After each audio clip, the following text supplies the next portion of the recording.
আমরা এই যে জনতার দরবারে বসেছিলাম, জনতার দরবারে মানুষের যা ডিমান্ড সেটা নিয়েই আজকে আমরা পর্যালোচনা করলাম।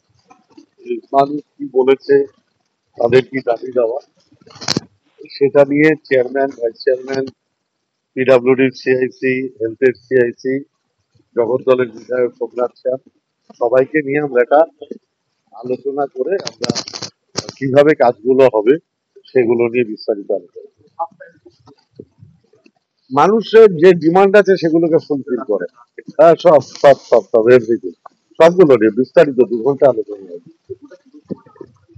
না না, ভাটপাড়া বিধানসভা।